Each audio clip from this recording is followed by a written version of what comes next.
Hollywood has a responsibility of reflecting the world back at itself, of showing us where we are, where we've been, where we're going, guiding us in certain spaces or at certain times. I want to be a part of that journey and take back the accountability for that responsibility and do more projects in that space of that do touch people, that people walk out of the theater, walk away from their TV at home, like thinking about something different about life, thinking about themselves differently. So I am going to start our talk with Lisa. I know. Honey, you should have run. So as I said, you have been building a career. You have been on a lot of different sets doing episodes of these great shows. And that means that you've seen a lot of different ways of running sets. You've seen different iterations of what it means to be on a TV show. And I'm just wondering, what have you learned about being on set that has either made you a better actor or a more comfortable actor when you're going on to a set like that? Well, I feel like with every set I've been on, I'm a little like, I have to see how everyone's working and kind of figure my way out there. I feel like it depends on every set, but I don't know.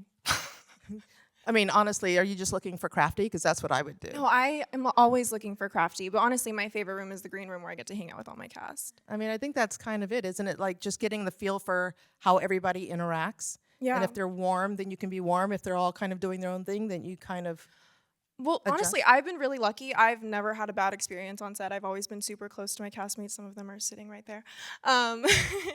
But yeah, I feel like every set that I've been on, whether it's the soap or a big production or an indie, it's yeah, I feel like you just have to, day one, you have to take in what the vibe is gonna be.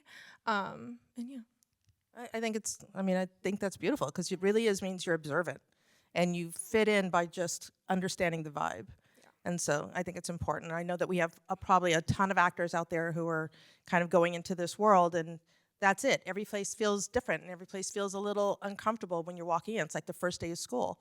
But taking your time, figuring it out, it's important. And you've obviously been very successful because if you've come on set and been terrible, you wouldn't have all these episodes. So you've obviously do very well. Well, I'm always just like kind to the PAs and the crew and the ADs. They're like the backbone of the whole production. They're like working harder than everyone else. So yeah. Fantastic. See, not so bad, right? So Tati, I don't know if you all had a chance to realize this, but you and Richa have something in common. Besides, I was telling her I have a dress that looks exactly like this, and what if I wore it today? We would have been twinning. That would have been awesome. But what is the other thing? That you're both from the Bay Area. Such a Bay Area answer too. So, I know now I've lost them. They're going to be up. So Tati, you went to the Oakland School of the Arts, though, which is such a kind of becoming such an iconic school. I mean, it's graduated you, Zendaya, Angus Cloud. What do you think going to a school like that at that age, when you're like kind of getting your first bits of training, what did that do for you? How did that build your confidence and make you the actress that you are? I think it did everything. Like something that I'm always a really big advocate for is kids being able to have an arts education, because it allowed not only for me to tap into the thing that I love to do, the thing that I was drawn to, but also find myself just through the creativity and through being around a bunch of artists all the time. Like, we were like Fame, but ratchet and really out there. It was the most beautiful experience. It definitely, with the staff that we had, they really pushed us to not only explore our talent, push us to grow our talent or grow our skills, but also to be real with ourselves. Like, so for me, even coming into film and television, I was always ready. The idea of auditioning and things, right? I hearing no or not getting the audition never swayed me or never discouraged me, because they prepared us in school to be like, hey, you'll get 100 no's before you get a yes. It's the nature. And so I went in with this very realistic thinking of what it is I was going to expect. And as well as felt, very confident. I had teachers that saw something in me and pushed me forward, and yeah. I mean, I think it speaks to the power of teachers who can help you be more fearless, who really teach you something of substance about getting out into the world and having a thicker skin. So that's fantastic. I love that. Richa. So as I said, the character of like beautiful cousin Kamala, it's like you almost have to like have all 3 words in there because that is her description so much. But it is such a nuanced character, and it's so much more to her, both in her education and her skill and her job and her desire to help people. And I just thought that is such an additional element that we don't often see for women in general, let alone women who are deemed so beautiful, that it's often stops there, whole stop. And obviously shout out to Mindy Kaling for just being a brilliant writer and creator. But I wonder, what did you think when you read that script? And come on, and first, you're allowed to say, first of all, I thought, yeah, that's me. Yeah, that's me. I actually didn't think that at all. So the way I found out about this show, which at that time was called the Untitled Mindy Kaling Langfisher Project, was Mindy had put out a global casting call for the 3 lead South Asian women, Kamala, Devi, the main character, and the mom, Nalini.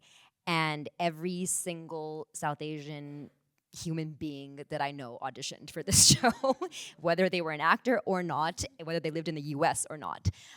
They got 15 to 20,000 submissions for all 3 roles.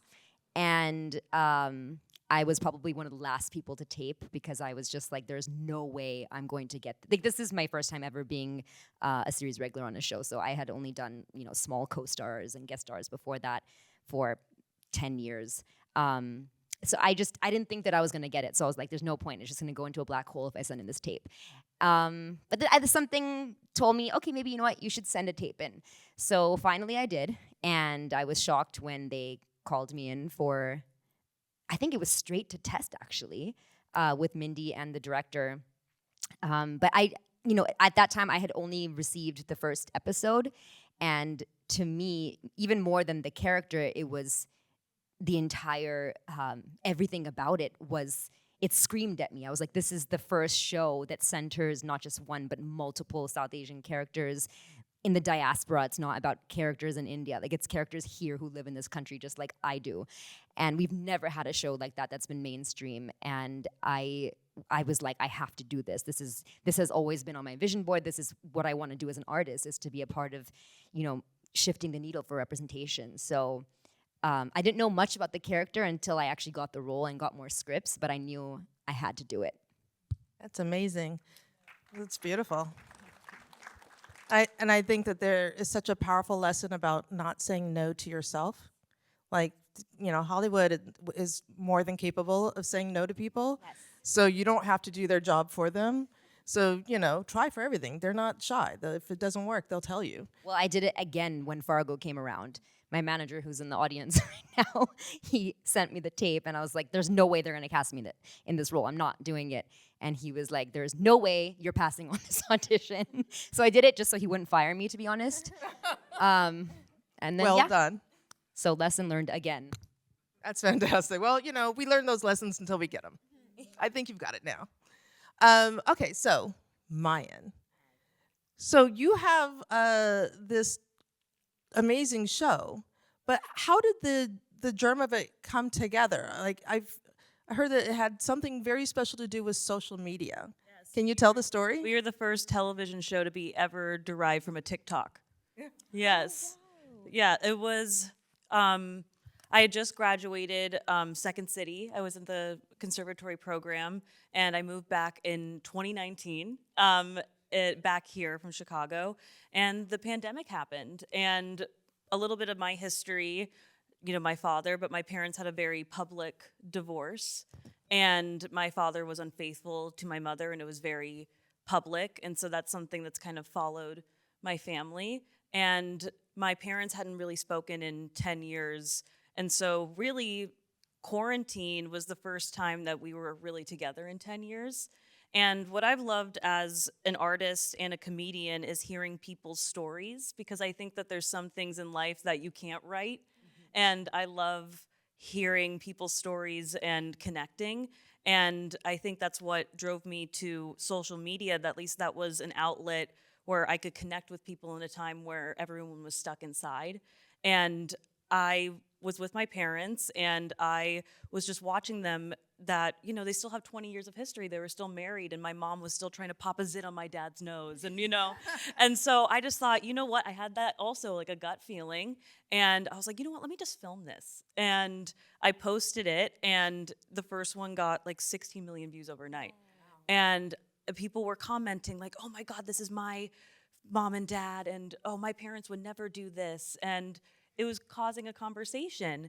And so I started making more TikToks about that, and also about how, you know, the issues in my relationship with my father, like how I've grown from it. And one night, our now fellow co-creator and showrunner, Debbie Wolf, I came on her For You page at 2 a.m. and she saw the TikToks that I had made, and she thought this could be a show.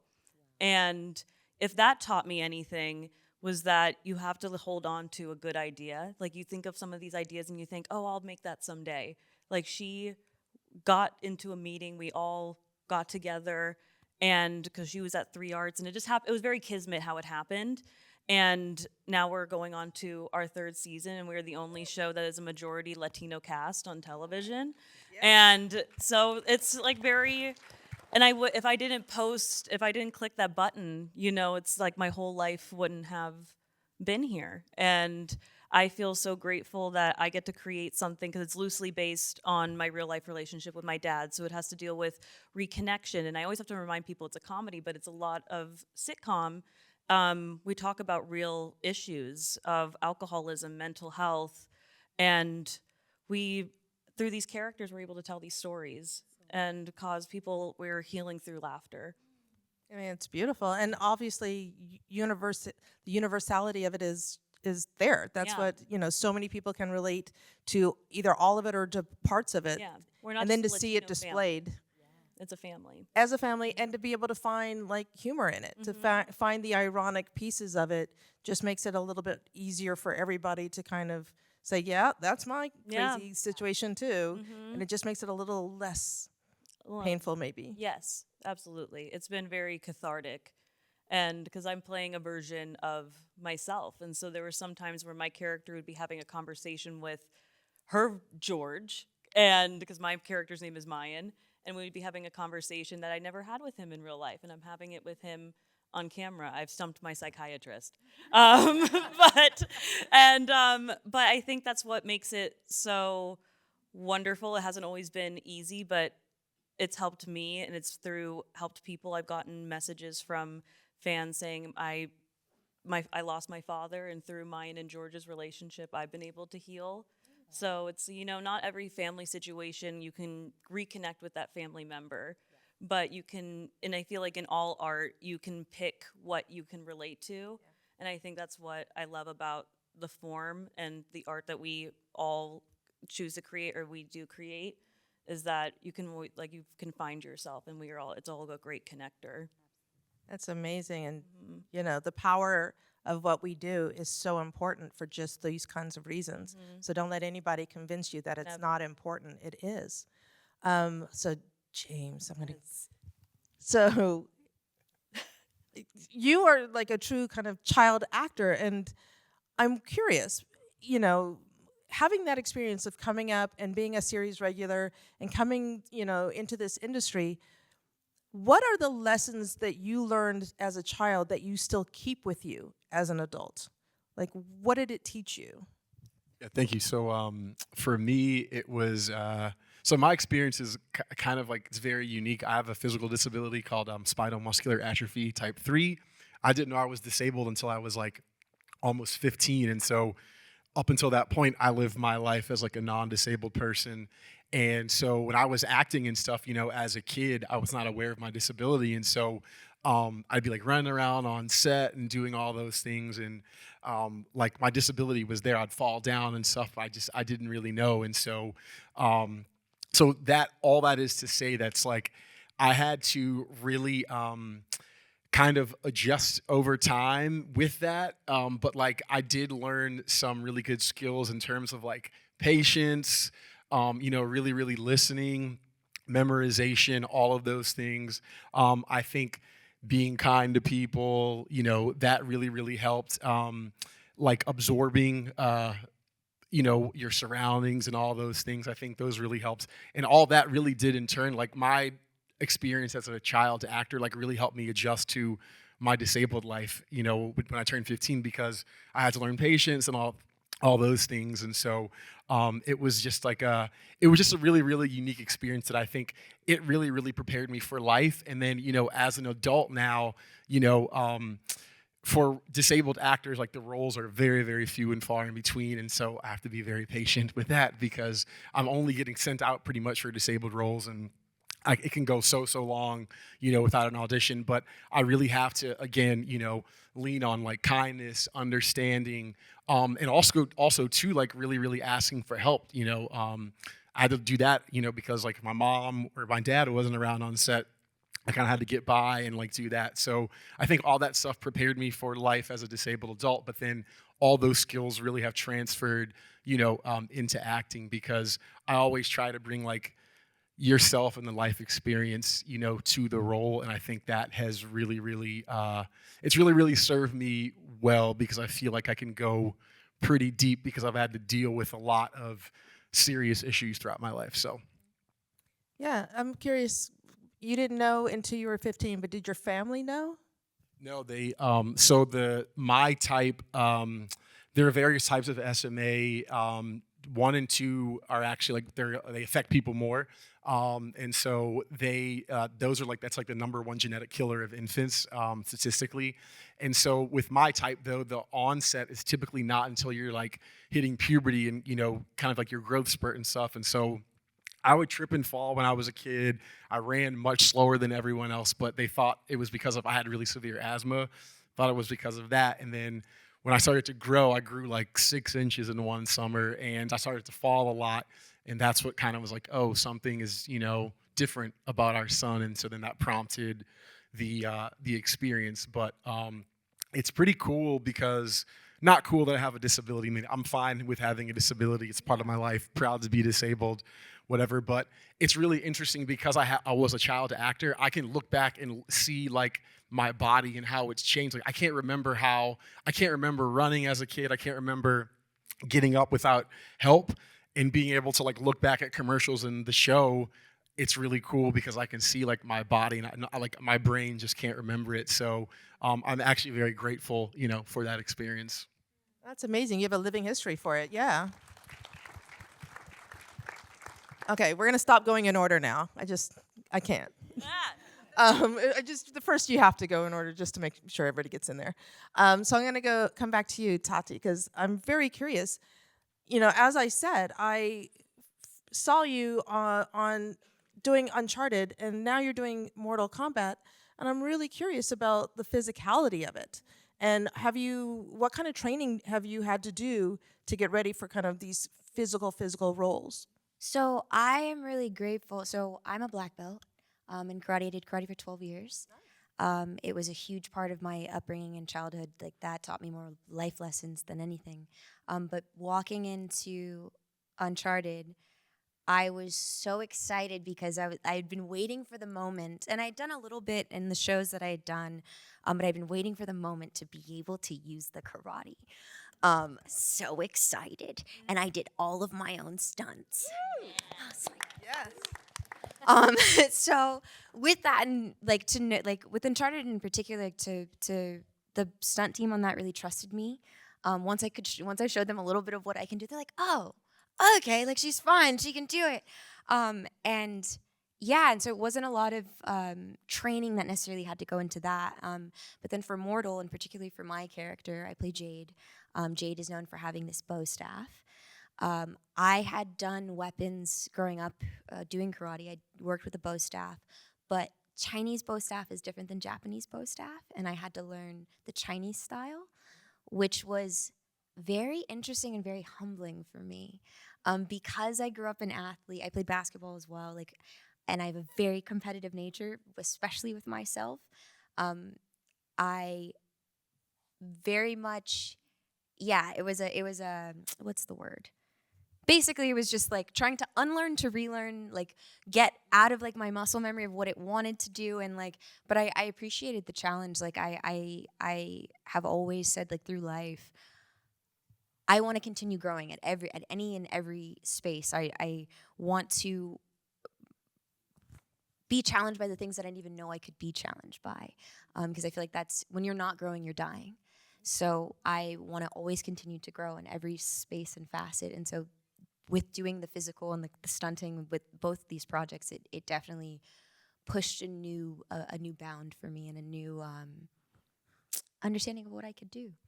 And you've done so much already, but are you now looking to like maybe become the next kick-ass woman that we can go to? It's funny, like I had never intended, like all of my friends say that too. They're like, "Oh, you're an action star," and I'm like, that was never actually my intention. Like I'm very, I've always been a really sensitive soul since I was a kid.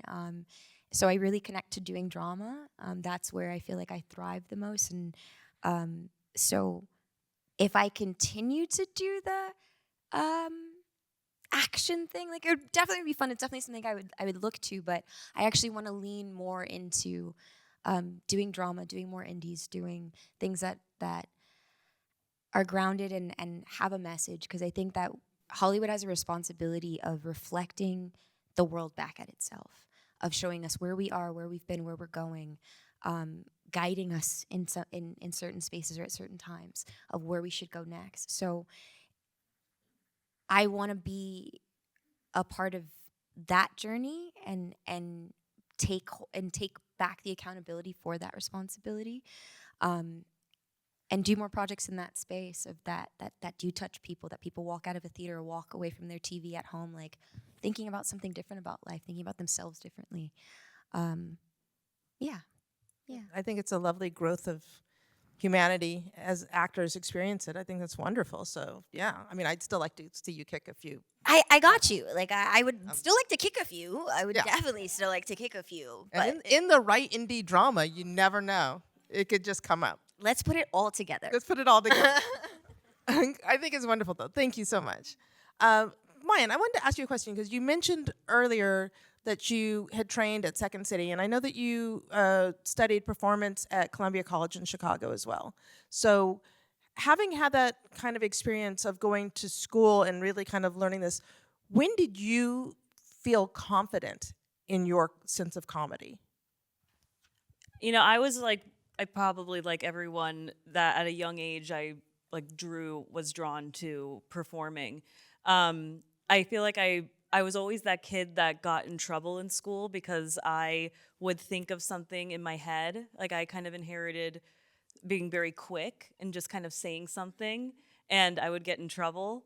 And my mom once picked me up from school because I got sent to the headmaster's office because I would just say something and people would laugh. And my mom would be like, Mayan, that was mean. And I was like, mean, but funny. And I said that at like 7 years old. And I think about what I said at 7. And, you know, my mom put me into Second City camp. And I think it helped me as like, I know. And I was like, mean, but funny. She wasn't wrong. And so when I think about that, it was such an escape for me that I think improv taught me a lot, because what I loved about improv and in general is that you're creating something that you don't know what's going to happen and it's never going to happen again. And it kind of lives in that space. And you can say that with like different takes that you do as an actor. Like sometimes it's like it just has to be that one because you can't do it again. And I think I really found myself when I was in Chicago, because my teen years I struggled a lot with my mental health and I wasn't in a good place, and I used it to escape. And I think being someone else like helped, I think there's a little bit of darkness in a lot of us as creatives.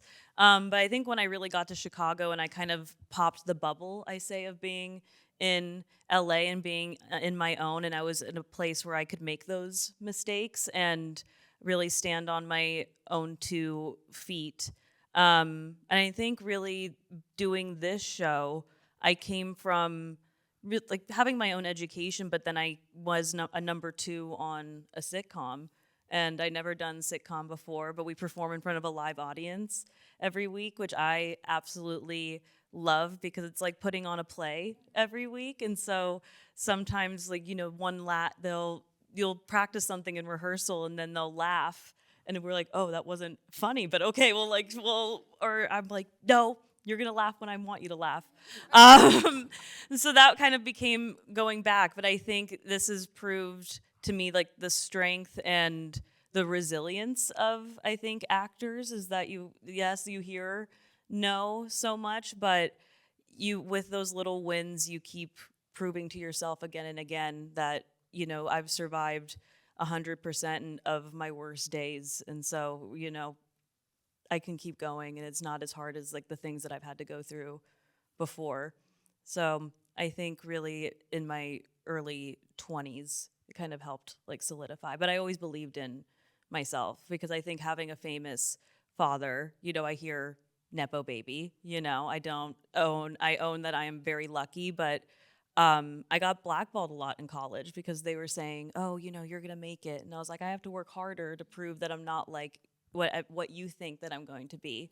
And so that really lit a fire under me. And that's something that, drives me even more as like a producer. And I get to be not only an actor, but I also get to, create the story behind it, I'm very excited to that journey now. That's amazing. Here's a question I like to ask people who have comedians in their family. Who's the funniest person in your family? Oh, man. I was like, sometimes my mom, actually. We're different types. Like my dad is very quiet. He's a very reserved man, but I think I was like, I want to say me, but You're allowed. You're allowed. But I think it's a mix. Like I think I still look at my dad, and even I just came like from rehearsal today, and just what the little things that he still uses, and he creates, and it inspires me as well. So I was like, it's both. You're totally allowed to put yourself in there, absolutely. But I think it's important that your mom was in there too. Oh yeah, no, my mom is the hidden iconic Lopez. Anne is great. Queen Anne. Always. James, I wanted to ask you, because you are a singer and a songwriter, and I'm very curious about that because I always wonder, what does music do for you that acting doesn't? That's a good question.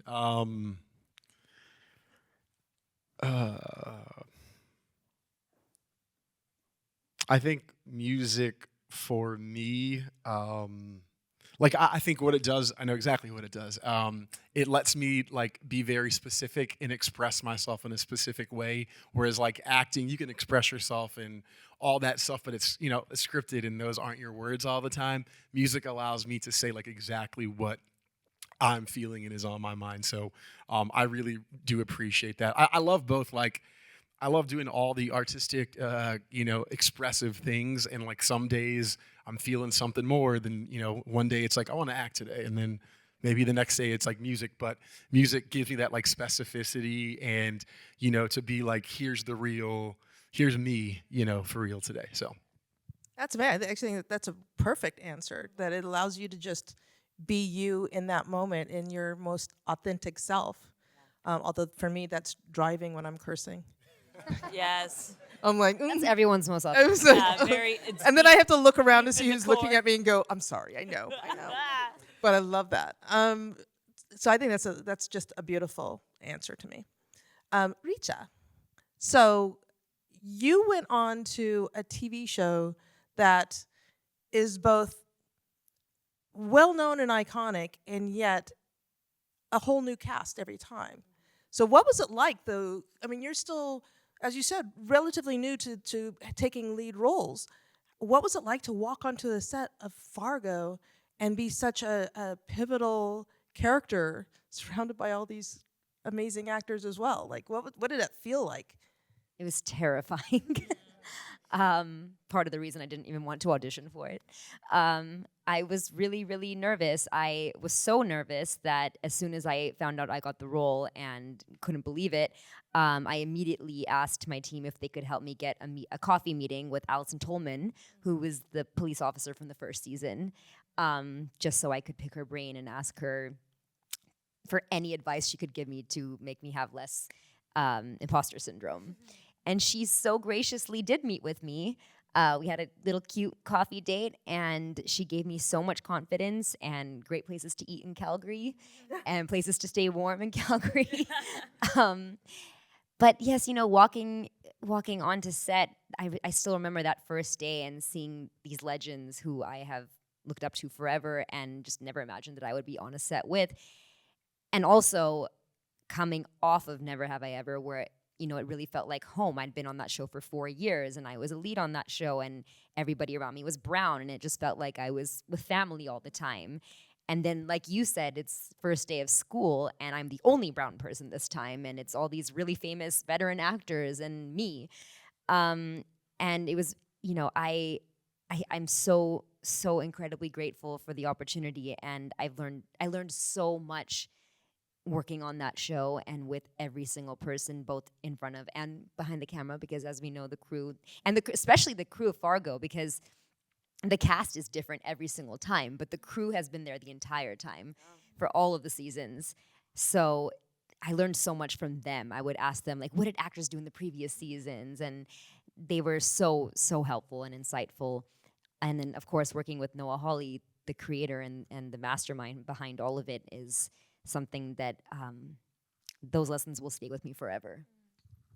I think it's amazing, and I think it's actually really important, if not uncomfortable, it's important to actually see people of color in places that you don't normally see them, because it's not unusual for people to be there. May not be, a ton of people, but people are everywhere, and it's important to kind of have them be a part of stories that are not intrinsically about that particular race, creed, color, but just being. Yeah, I had actually, when I got the role, I had a meeting with Noah, and I asked him, because my character was specifically written as an Indian American cop, but in the scripts that I'd received, it didn't have anything to do with her ethnicity or her culture. So I asked him if later on that had something to do with her arc, and he said, no, I just wanted her to be Indian American because he is from Texas, and he was like, Indian people are in every fabric, they are in the fabric of society, like they're in every part, they're in every industry. So I wanted my show and my world to reflect that.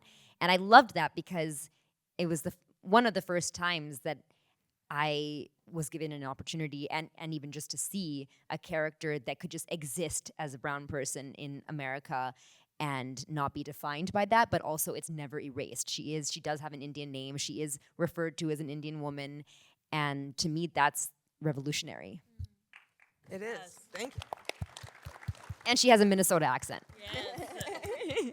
I think that there's this kind of thing where, people banter around about blind casting, and I kind of am always a little annoyed with how people interpret that.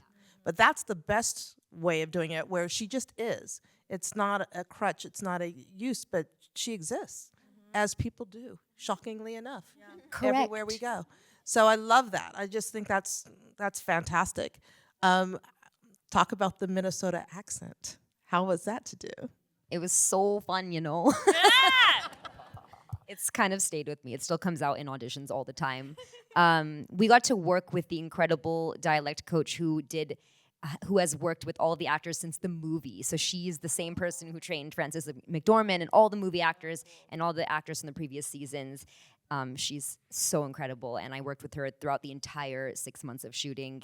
And Juno Temple, my amazing co-star who was nominated for an Emmy, She and I think we were the only ones, but we stayed in the accent the entire time, whether we were on set or off set, because both of us were just so nervous about switching in and out of it.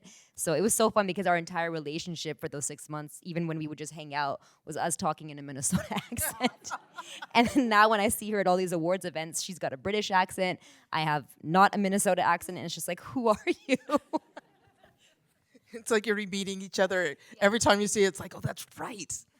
Well, I think that's amazing though, because it's such a distinctive thing, and and you do it so well. But it's like, I feel like, and it says something about the dialect coach, because everybody has the same kind of accent, so people aren't coming in with a little too heavy, and it doesn't feel like a caricature.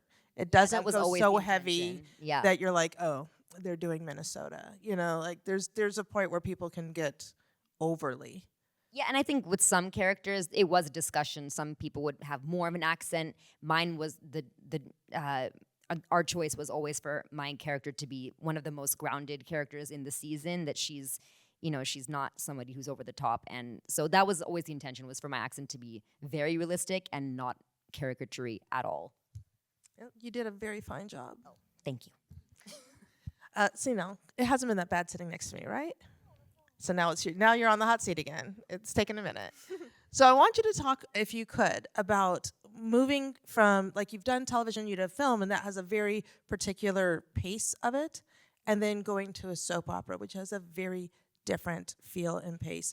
Can you, one, explain a little bit about the difference in how that feels as an actor, about the pacing of a soap opera, and then talk about how you adjusted to that, and do you take any of those lessons from the soap opera into, like, doing other jobs now? Yeah, totally. So we shoot like 8 to 10 episodes a week. I think the most dialogue I've ever had in one day was like 62 pages of dialogue, and we like don't get a break too. Like, it's, you rehearse once, you get one take. If there's like a camera like technical mishap, then we do it one more time, and then we move on. And we don't have time, like, we don't have table reads. Like, I get a script and it's like, oh, we're gonna film this entire scene where I'm like drugging my boyfriend's cousin, and then I take her hostage to my apartment, and then I lock her in a cage, and then I kill my biological father, but then I seduce the dad, the person that's trying to be my dad, who happens to be my mom's boyfriend. And then, yeah, it's just like insane storylines that I have to like make grounded. And honestly, How did you make that grounded? dig. That wasn't a dig at all. I'm honestly like, How do you draw from real life experience? It all started with a TikTok. yeah. Exactly. So yeah, I'll get to work at like 6:30, and then we will wrap at like 6:37, and I'm like cried out. Like, my tear ducts are dry. I'm dehydrated. Like, I'm just crying for every scene. But before the soap, I was a terrible crier. I needed a tear stick shoved into my eyeball for it to like water. But now I can cry, which is great. And I can memorize, like, if I get like an 8-page self-tape, I can memorize that in like 20 seconds. Wow. It's great. But even though the storylines are pretty insane, I'm really grateful for the show, because where else could I work with something like that? I feel like I've been stretched as an actor. I feel like, I don't know, I've gotten so much experience, and the crew on that show is like insane. It's just a well-oiled machine. They've got it down. I mean, they've been doing it for like 40 years. And yeah, the first week they hazed me by giving me like 30 scenes to do back to back. You would think, like, this girl has never done a soap before. Let's, like, let her dip her toes in, but no. Only 10 would be. Only 10. Yeah, I've broken my printer a ton because I'm just printing out so many pages. But yeah, I'm really grateful. I feel like being able to say that I was on a soap opera is something that I'm really proud of, because I know when I get handed, like, an insane script in the future, I know I can do it because I've done crazier stuff. Like the drugging, I couldn't do that again. Yeah. I mean, I think we have to remember how many amazing actors who are our best actors that we know of started in soap. Yeah. Like, it's a training ground like no other. You are thrown everything, and you learn to move, to adapt, and to act quick. Yeah. So yeah, you're the ideal now. Now people can go, oh, we're gonna give you only 20 pages, and you have to cry through it all, and you should be fine. Well, now I think back on like when I was on like my show Cruel Summer, for example, like we would take like 4 hours to do one scene. I'm like, we could get this done in like 5 minutes, guys. You know? That's a way to make friends with your fellow cast. Single cam. I could do this No, in 15 minutes, but if we're gonna take 4. But it's like the different setups and stuff. So I am excited to see how it'll be to, like a party scene is gonna take 2 months to film.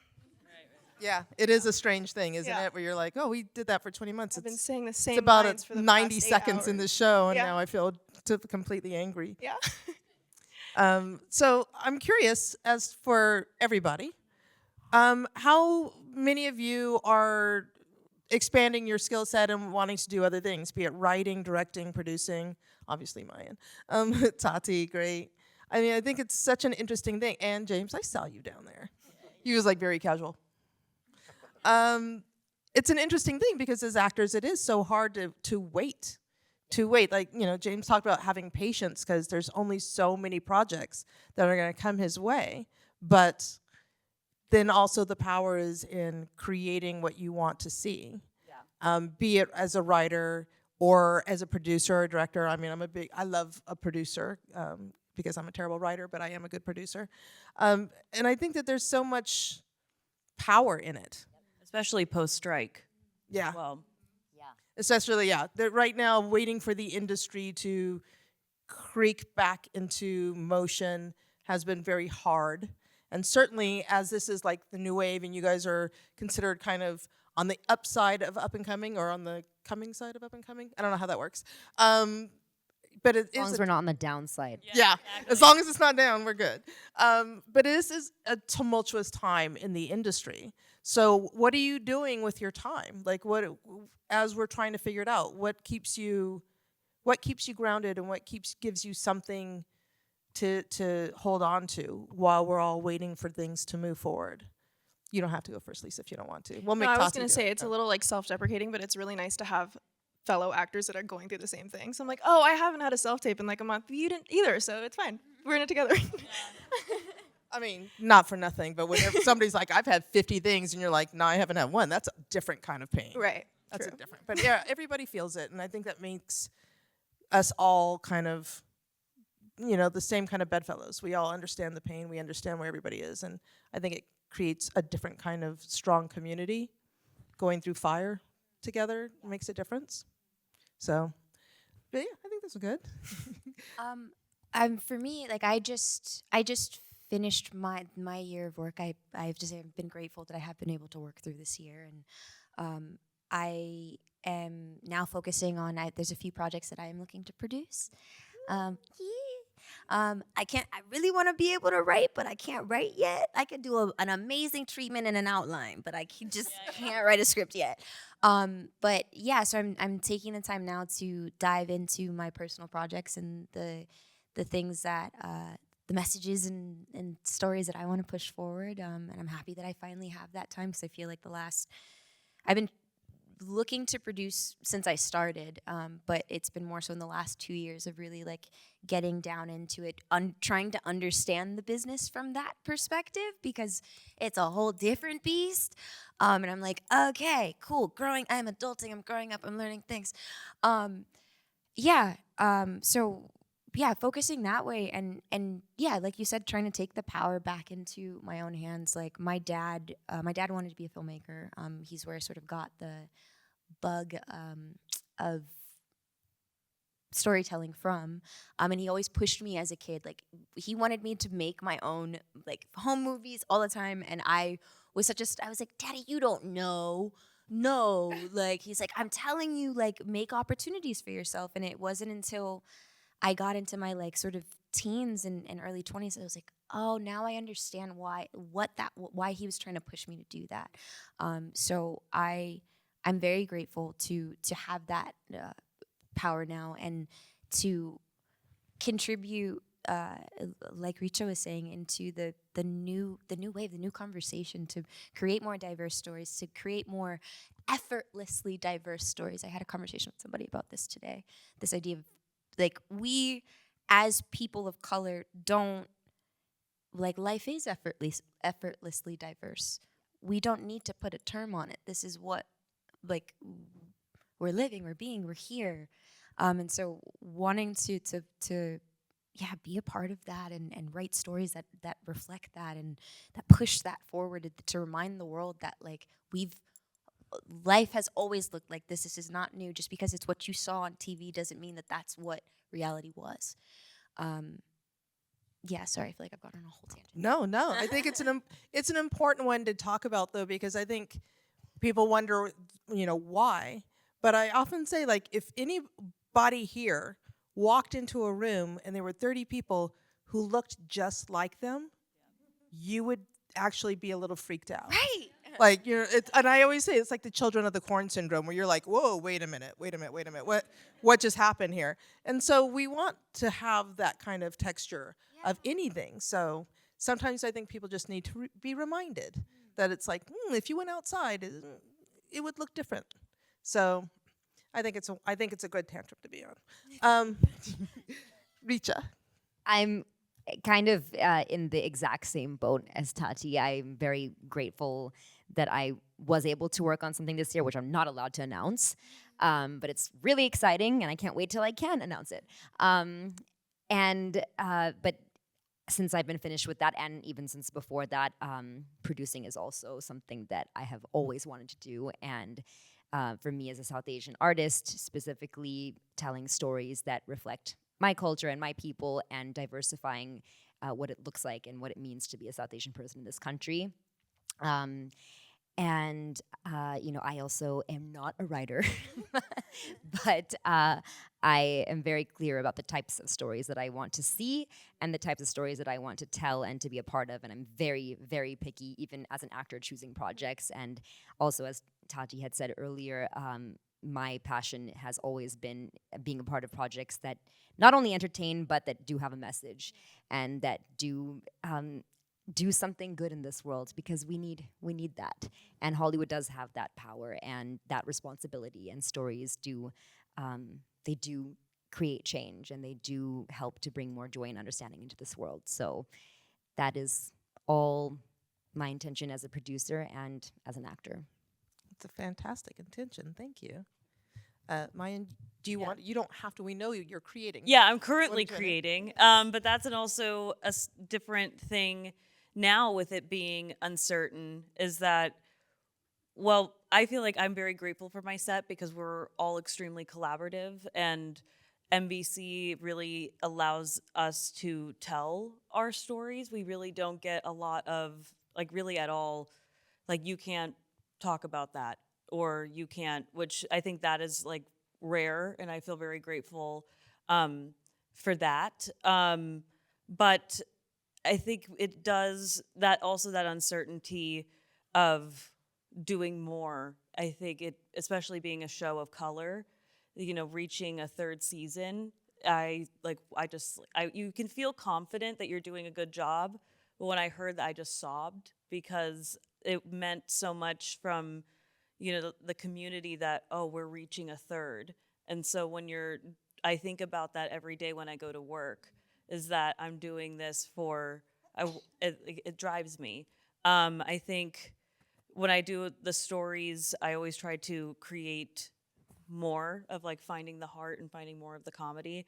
I think spinning multiple hats, and I think I'm doing my own projects, but I think anything that's taught me with coming from a TikTok, weirdly, is that, I will say this, is like, sometimes the most creative people and the people who are in power of the creative are not the most creative people. Oh, yeah. And so you really have to explain it to them.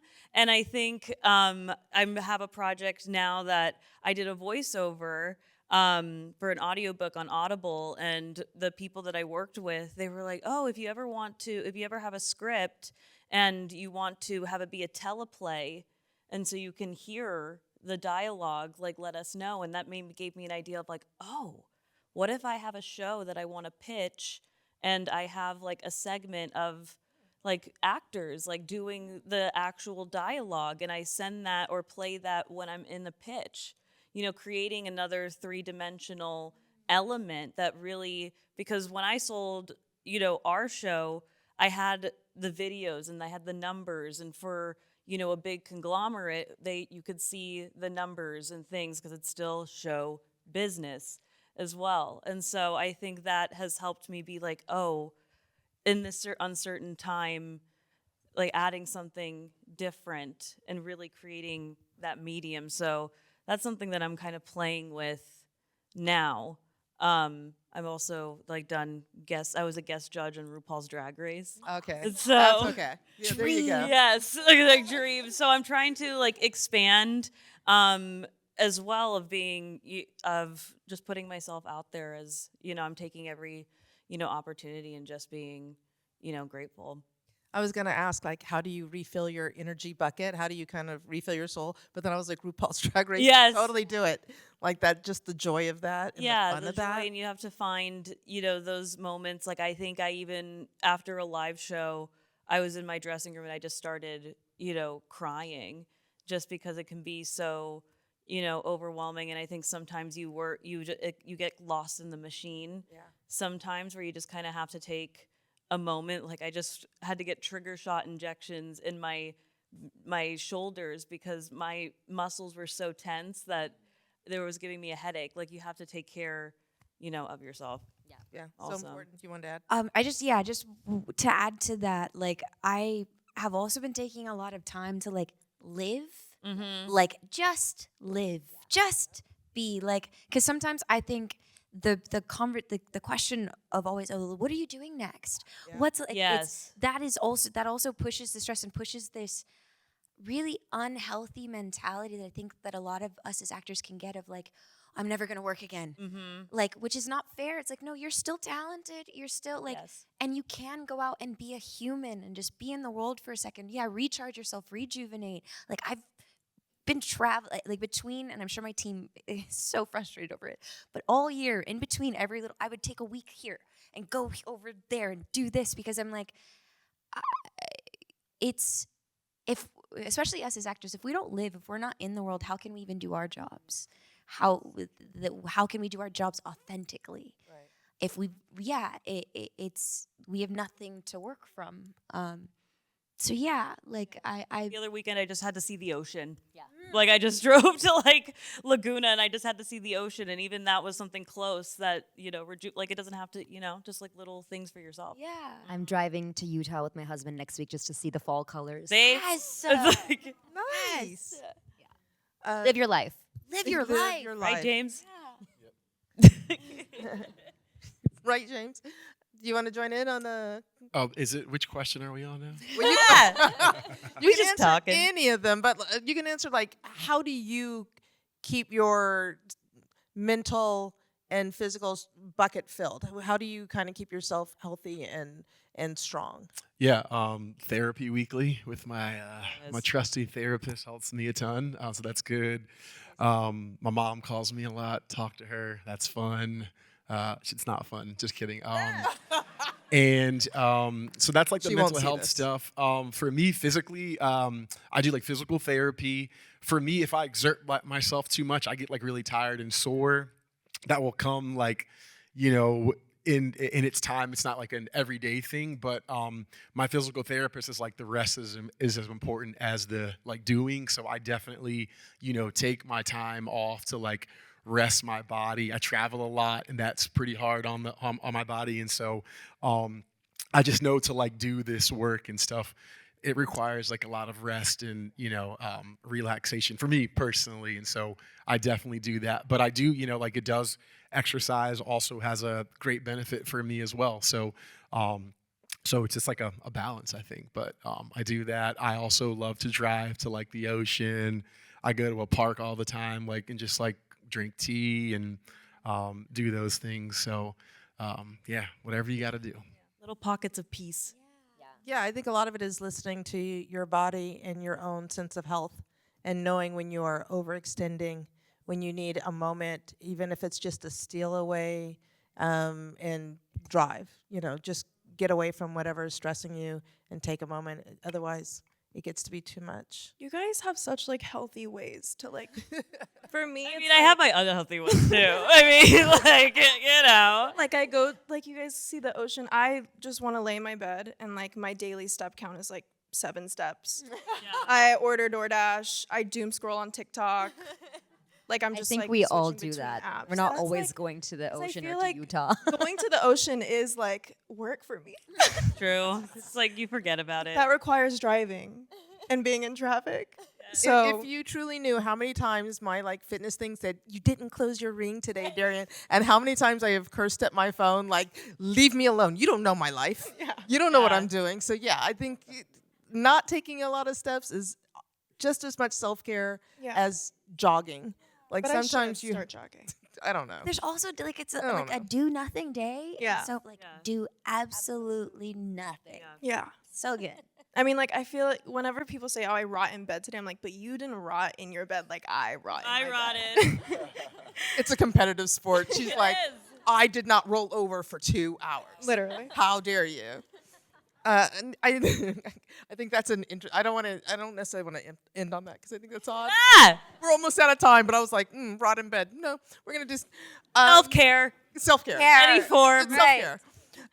So No, I have you. to say, especially Tati, every time I have seen you in a variety of different things, you always look different. You are fashionable and stylish, and it's always like this amazing thing. And I'm just curious as to, and this is for anybody else who wants to answer as well, how does your how do you work with your self-expression on how you want to look and feel and dress? Like, how does that work for an actor now? Do you have a great team? How does that manifest for yourself? I'm coming to you too, James. For me, you mean outside of set? Like I wanted to ask Tati actually, like for those in the audience, like Tati has a beautiful shaved, like bleach blonde hair in her, and she has wording proper Yeah. in red Back. in lettering. And I was so curious of like, what's your story of your current hair right now? So the story of my hair is so proper. It's actually like an inside joke between me and a friend of mine. But I've always liked the way that English people use the word proper because I think they use it differently than we do. Right. Like it's the same way we would say like, oh no, it was like a real dinosaur. It was a real like It's a proper dinosaur. It was a proper dinosaur. Like, so which I'm like, yeah, like, why don't we use the word proper as much? And so it's like, I guess, being on the back of my head, I am a proper me. I am a like, and to the original question too of like, how do I, like, for me, growing up in a art schools also was very helpful in this and growing up in art school in the Bay in particular, this push for individuality, of being unapologetically you. I wore tutus over my jeans in high school all the time. I wore tennis shoelaces in my hair. Like, when I'm outside in the world and not on screen, it's the one chance that I get to be me. And so I am going to take every liberty to do that. I do have a really wonderful team when it comes to the styling and just the rest of my team in the support of the things that I choose. Because I know sometimes they're like, really? And it always works out. It's like, I told you, it's going to be great. But they do understand that my eclecticness, that I am very eccentric and that I want to push the bounds. My original idol as a kid was Eartha Kitt, and yeah, and what I learned from her and what caused me to be like, wasn't just that she was beautiful and a great actress, but she had this unapologetic nature. She stood her ground in everything, and I was like, yeah, that's the kind of person that I want to be when I grow up, and so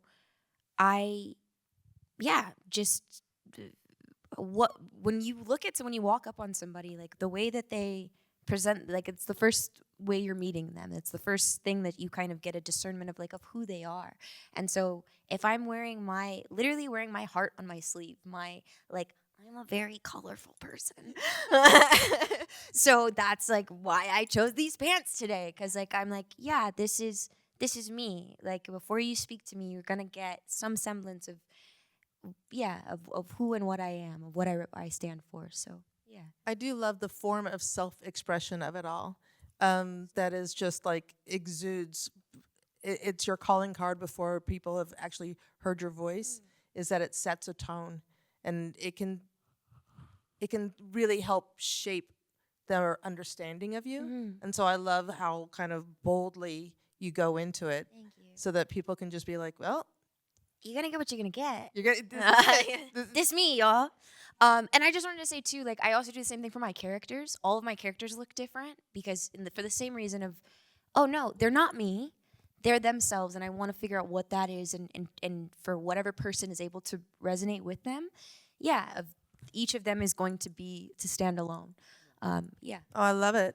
I think I'm getting the high sign that we are done. He's I like, think yeah. We have a call to action, though, that everybody start using the word proper. Proper. It'll start We're right proper. You are proper. Oh, yes. Be proper. Yes. here. So there you go. I want you to please join me in thanking this wonderful group of actors for coming in and talking.